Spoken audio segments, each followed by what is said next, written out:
Hey guys, it's me, Wolf, back with another Stronghold Crusader build.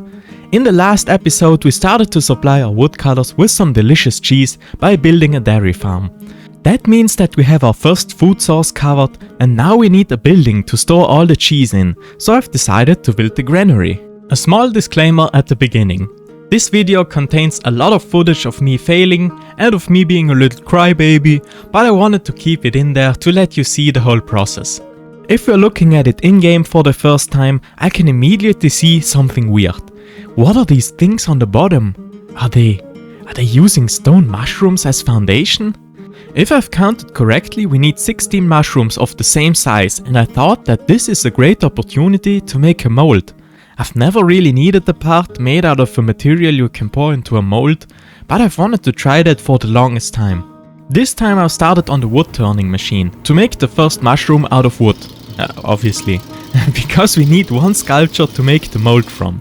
I don't have a lot of experience working with this machine and my chisels are pretty dull too, so I would suggest that all the professional wood turners look away for their own good.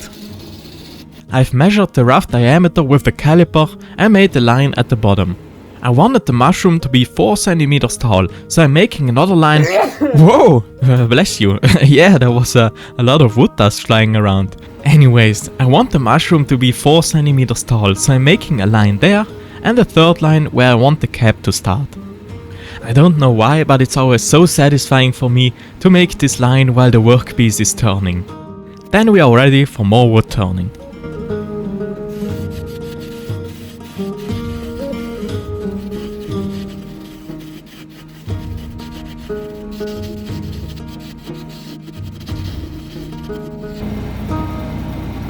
When I was happy with the shape, I've used a piece of 100 grit sandpaper and sanded it nice and smooth.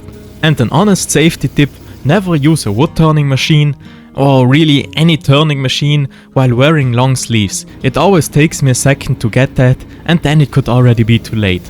And because I was already violating every OSHA norm there is, I thought I'd continue with cutting the piece off with the roughest saw I could find.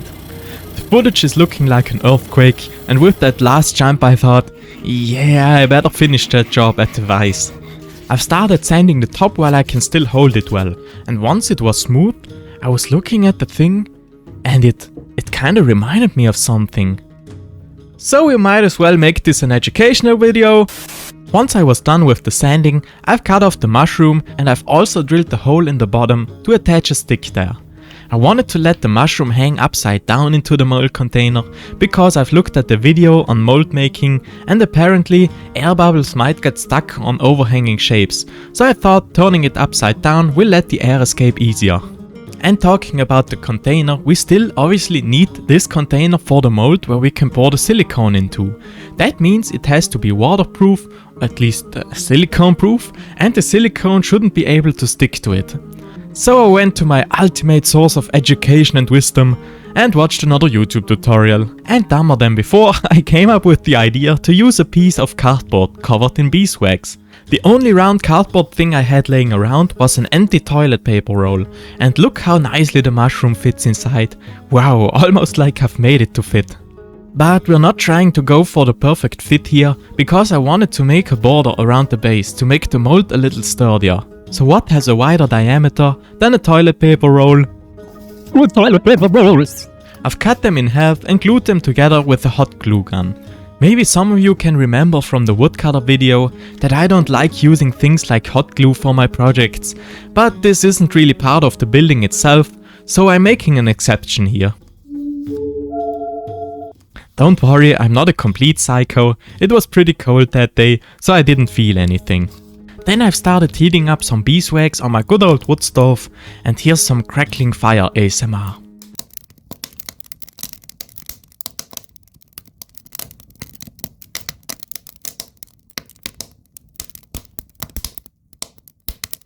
When coating the paper roll, I've realized that the beeswax is drying way too quickly, and it was hard to cover the inside evenly, but as long as it stops the silicone from sticking, it shouldn't really be a problem.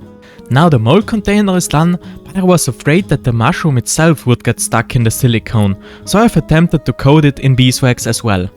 My idea didn't really work because once again the wax was drying too quickly and the mushroom didn't keep its original shape. Luckily I was able to scrape off the excess wax, and because the mushroom was kinda glossy, I just left it that way. But before making the mold itself, I have a second original to prepare. Until now I've only worked with wood and stick walls, but the granary is built out of brick walls. Bars. That means we are going to be safe from the big bad wolf, but we are also going to need lots and lots of bricks. And because the old wisdom from ancient texts says lots and lots of bricks equals mold time, I had to prepare a second mold. I've started with cutting 12 wooden bricks that are about 15mm thick, 15mm wide and 30mm long. The sides were still pretty smooth, so I thought that using a hammer might give them a little more texture. At that point I didn't know if this is even going to be visible when making the mold, but I still did this with every piece of wood. I obviously needed a container for the bricks too, and because the toilet paper roll wouldn't work in this case, I've decided to make a little wooden box. I've used a type of MDF wood with a smooth coating and connected the pieces with a hot glue gun. After I've made the wooden box, I've still coated the edges inside again to make sure nothing is going to spill. To hold the bricks in place, I've simply marked the center and nailed them all onto a little stick. Here I had the same problem again. The container was silicone stick free and the little bricks still weren't. And you won't believe it, I've actually learned from my mistakes and added some oil to the beeswax to make it more liquid and easier to spread. Now we are finally ready to make the molds. I'm using this 2-component silicone that I found on Amazon. It's really simple, just mix them in a 1:1 ratio and mix until it has a uniform color. The real mess begins when I'm starting to pour the mixed silicone into the mold. I didn't really know how much to fill in there so that it won't overflow when I add the mushroom. And something I hadn't thought about either was that silicone is denser than wood. That means wood is floating in silicone. But my Ooga Booga caveman brain came up with a solution. Boom! Put a rock on it! I would really like to tell you that the brick mold went way better, but just look at the footage.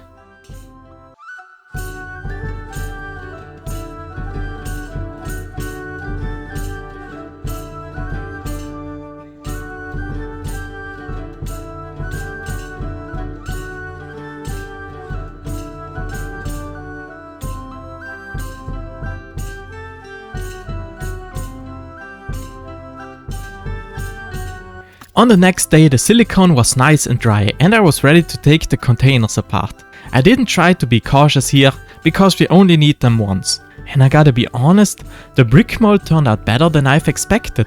It could obviously be better, but hey, this is my first try. The mushroom mold on the other hand didn't go quite as planned. I got a little impatient and I thought that it might be able to slip out without cutting the mold.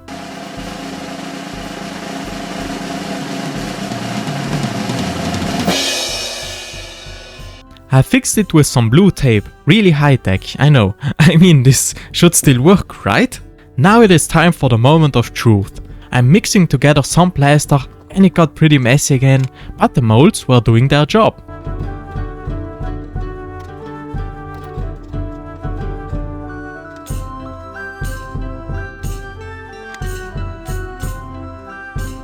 I was excited to know if the plaster is dry on the inside and if the pieces are even coming out of the mold. And after taking the first brick outside, I knew that it has actually worked out. I was a little bit careful with the mushroom, but the shape itself was pretty alright too.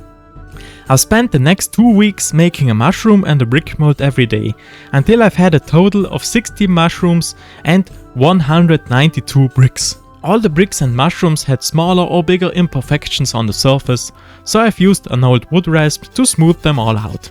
And now that we are finally done with the mold portion, we can start with the actual building. We're starting with the floor, that's just looking like a simple platform with wooden boards nailed onto it. For the platform I've started with cutting a piece of wood into a 10x10mm stick. And I've cut the sticks into 6 equally long pieces. A little bit of sanding again.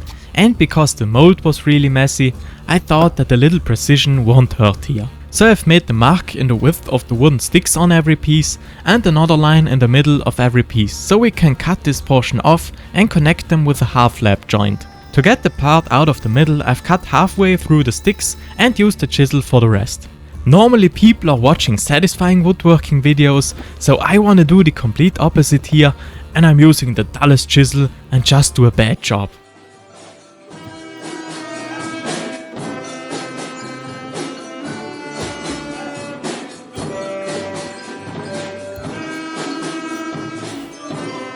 To make the joint a little cleaner, I've later used a key file to make it nice and smooth. I've even wrote numbers on the individual pieces to know which stick goes where. I could have glued them together, but I felt like nailing that day. Nail your wife! So I've drilled 2 holes in every stick and connected them all together. To make the wooden boards on the floor, I've cut some of the leftover wood pieces that I found in my workshop into thin slices and aligned them on the frame. In my opinion, cutting them at an irregular length was going to make it look more realistic, because people in the Middle Ages were probably using every board they could find to use it as a simple floor. This time I was actually using normal wood glue and not super glue, because the boards can just lie on the basic frame and won't fall off on their own, and I had plenty of time because of the brick making. Once everything was dry, I've used my Bunsen burner again to match the color of the floor to the in-game building and to make it look old.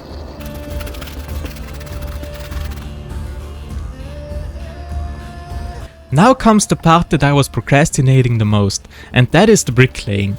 I just couldn't figure out the right way to do it, mainly because I don't have any experience in bricklaying. I started with mixing some plaster with water, because I thought, the bricks are made out of that, so I can probably use it to connect them. But that didn't really work out. The plaster was drying way too fast, and the bricks almost seemed to absorb the water from the plaster mixture.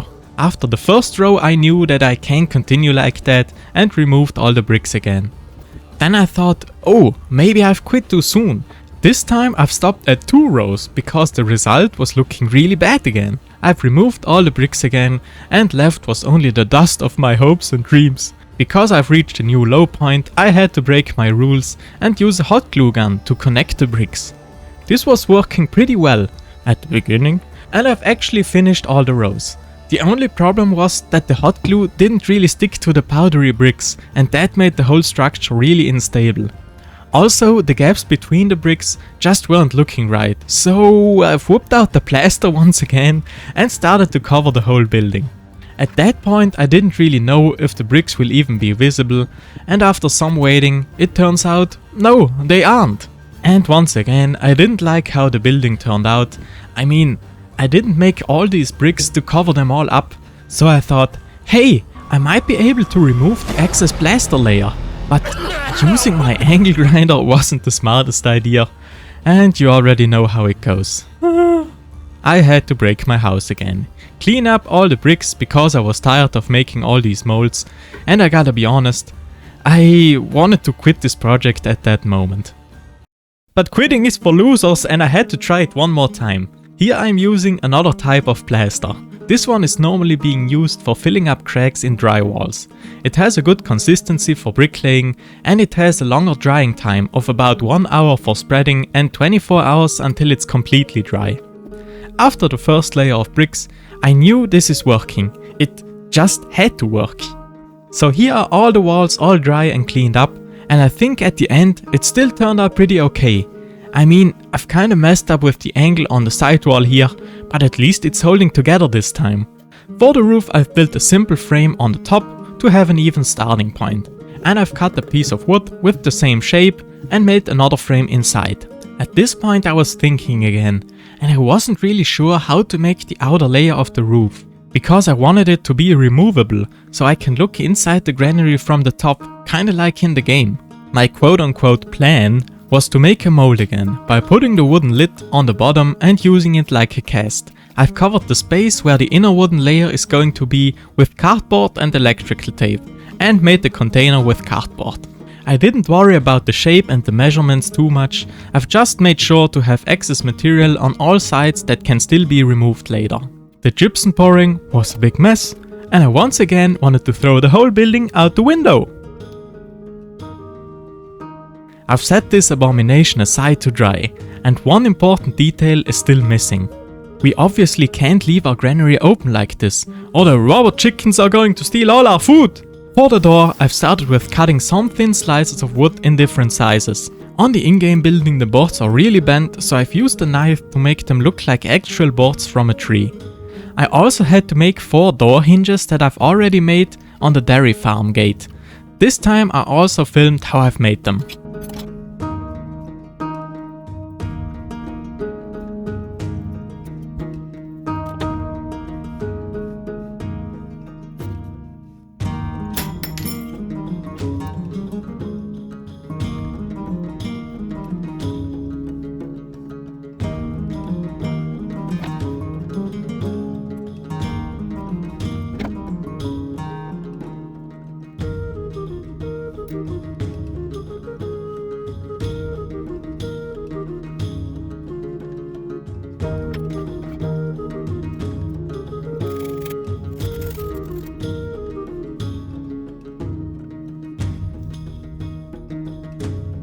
I've glued them in place with some super glue, and I thought that some nails would make the look complete. So I've made some holes on my drill press, cut some nail heads of the tiniest nails I own and glued them into the holes. I've also added the closing mechanism. At the end I wanted to make the doors look old again, and using my usual Bunsen burner method I found out that this super glue doesn't like heat. I'm sparing you from that footage, but I had to remove all the planks again, glue them on again. One of the hinges broke during the process, but at the end the doors looked like this. To attach the doors to the building, I've carved out a hole in the shape of the hinges to sink them in and put some plaster over it. And now we finally have functioning doors that can be opened and closed. Now it's time to unleash the abomination from its cage. Just let me die! Yeah, it was looking pretty weird, and the gypsum was sticking to the cardboard, and it took a long time to get the roof into the shape I liked. I had to use all kinds of tools, a rasp, a knife and a saw, but you won't believe how it turned out at the end. Honestly, this singular part made me lose all my self-esteem first and later gain it again, so yeah, this build is really something else. To finish the roof, I've simply cut a new piece of wood into the right shape, glued it into the middle and filled the top with some plaster. Now the building is almost complete, but the gypsum bricks were too new looking in my opinion. So I gave them a nice color coding with some thin coffee, and later I've even used dirt to make it look even older. And at that point I've almost forgot about the mushrooms. In the in-game building they have different colors too. I don't know if those are supposed to be shadows, but I've used some charcoal to give them a slightly different color. The last step was to glue them all onto a simple piece of plywood and put the granary on top. And after all that nagging and failing, I can finally present the finished granary.